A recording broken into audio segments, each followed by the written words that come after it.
So Richard, thank you very much for coming along this morning and agreeing to share your thoughts and ideas and your reflections about what's been going on during the lockdown. We're very happy to have you here. I'm delighted to be here, thanks. So tell me, how did lockdown affect the way that you work with the guests in the shelter, and what challenges were faced by the shelter and the staff? Well, when the night shelter was faced with closure because of COVID-19, the main concern of the staff and trustees was that our guests were found safe, decent accommodation. This did not happen overnight, and HSSH made the decision to keep the night shelter open for 24 hours a day, with staff moving in until all of the guests were found safe accommodation. For those of us who stayed with the guests for the last few days, it was a humbling experience, with everyone pulling together to make the best out of a bad situation. Personally, it was something that I will never forget. It made me feel very proud of our staff team and guests.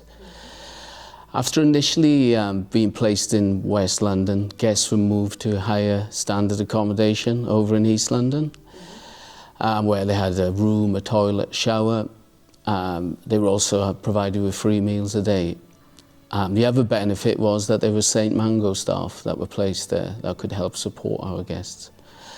Over the next couple of weeks, a number of guests left because they wanted to return to Southall, but thankfully they were found accommodation by Ealing Outreach when they were found sleeping rough.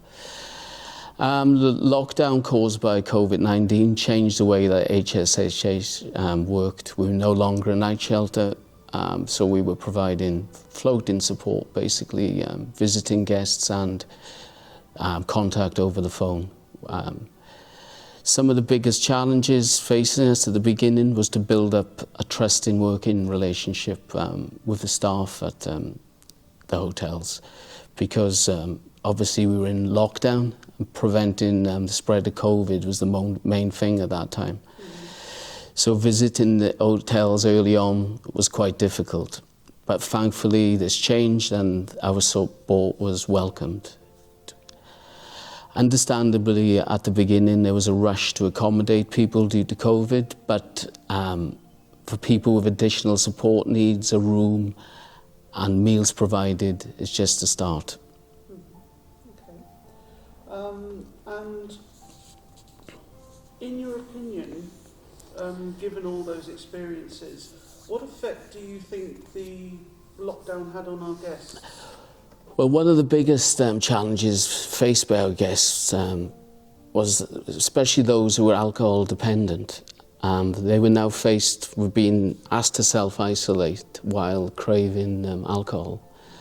As many of us are aware, people with alcohol dependencies, they need to be medically supported to safely detox, and it can be particularly dangerous for those who suddenly stop drinking without this support. After weeks of pushing this as a health issue, thankfully drug and alcohol services were commissioned and were set up at the hotels, which gives staff that were there better understanding and guests more support. When asked what was the other big thing was that for the first time many of our guests were in for 24 hours a day. This meant that they weren't hanging around on the streets, going to the library or the bookies to keep warm. So this had a positive effect on their physical health. Also for many of our guests, they now feel that this is the best opportunity for them to gain a form of legal status in this country. And as one said to me, they feel like they've finally come out of the shadows. On the flip side, they also understand that they may not receive a positive decision and fear being placed back onto the streets. So stress levels have risen knowing that they could lose their accommodation at any time. So it's been a real sort of mixture of positive and negative Yes. things. Okay. I mean, people have good weeks, bad weeks, and that's been the way all the way through. And if there was one thing that you could change or one thing you would like to see happen that would make a real difference for our guests and for the homeless in Southall? What would it I mean, there's a few things. What I'd like to see basically is a big increase in building of social council housing. When I was growing up, I saw people with addictions, mental health issues, who were housed and not homeless. This was due to them being in secure, affordable council-run properties with family support in the area. But in the case of HSSH guests, it's more complicated, with the majority of guests having no status and having no recourse to public funds. None of our guests came to this country to end up on the streets or at a night shelter without any control over their lives. So the biggest change I would like to see is in government policy and an amnesty for our guests, allowing them to do what they came to this country for, work legally, contribute and regain their dignity. I understand that this will be unpopular in some circles, but the reality is that this problem is not going to be fixed either by enforcement or avoiding the issue. I think that discussions like we're having today are needed, that people need to have a greater understanding of the situation, and the pandemic has created, I think, a platform for this conversation to happen. I think that especially open-minded people will come to the same conclusion, that bringing people who in some cases have been here for almost 20 years into the system legally will benefit us all. Thank you very much. It's been really good to hear your thoughts and your ideas about what we can do to help people. So thank you. No, thank you.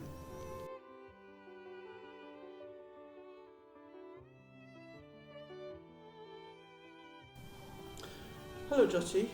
Hi, hello, Sue.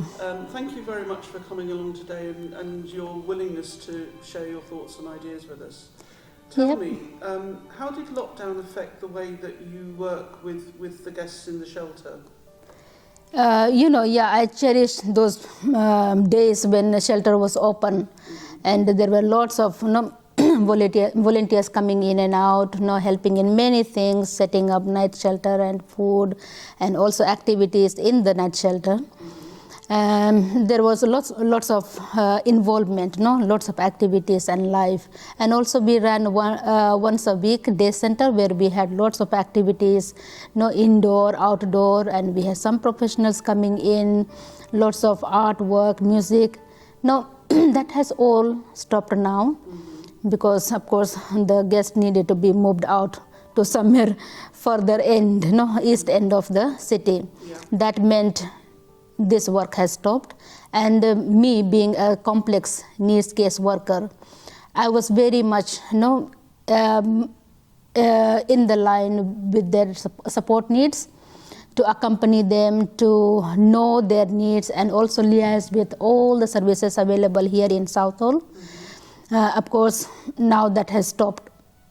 So what it means is now that I need, we are as a team, now it's Richard, myself and Justage, but me speaking their language, it meant it's more of like a phone call support, But in the beginning when they went to the city hotels, there was no Punjabi speaker staff there, so they really struggled lots.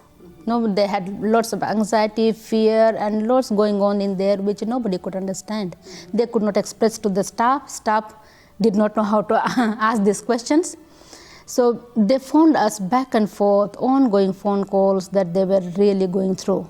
So, really so this was, meant the phone call support was very important. And I felt very important to be available over the phone. So you felt that they were quite frustrated because of the language barrier, perhaps? Yes, language barrier, and of course they were uprooted from the familiar place to somewhere unknown. And also, food and nice comfortable room was there, but that was not enough. They needed something more, to talk with friends, which was not allowed. They were supposed to be in the room, don't socialize, this kind of rules which they were not used to. So they found it They difficult. felt isolated, they felt neglected, they felt completely lonely. And in this point I felt phone call was really important. And in your opinion, opinion, have there been any positive effects now when you look back over that period for our guests? Have there been any positive outcomes? Yeah, I feel it's quite good. I'm really happy that they are safely placed in this GLA funded accommodations. They have got food, they have got staff. Now it has become much more better. And the understanding between the staff and the client. If the staff does not understand, they phone us for any update. If the client do not understand what the staff is telling, then guests phone us to know what has been told. So there is a better understanding now, and I think now the case is being taken up, which was neglected in the beginning. Mm-hmm. Yeah. Good. Yeah. And if there was one thing that you could change or one thing that you hoped would be different, what would it be and why? What I feel, all the guests, all the people who are homeless or made homeless, I will say they are made homeless because they are not given right to work. And they have made their horrible journey all the way from India or elsewhere, non-EU countries to come here, not to beg, not to depend on government's money, but they want to work. That's why they have made their way here. Horrible journey they have made. So what I would say, especially I remember one of the guests who died just before the pandemic happened. Now his main sentence was, it really touches me until it's here. I feel very much inspired by that sentence. In one of the interviews he told us, when he was asked by one of the shop owner, now, what can you do? Can you do anything?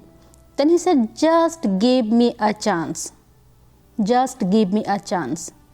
I really felt so touched. And that's what I want to take it along. And also to request government to give them a chance to live here, a chance to work. They want to work. If you see people, especially if you are here in Southall, the place called Kala Brother, in King Street, even people who have no place to sleep, they are sleeping outside, but early morning they are getting up and going to that place, waiting for a builder to come and take them for work. Why? Because they want to work. Otherwise they would not. They will just sleep lazily.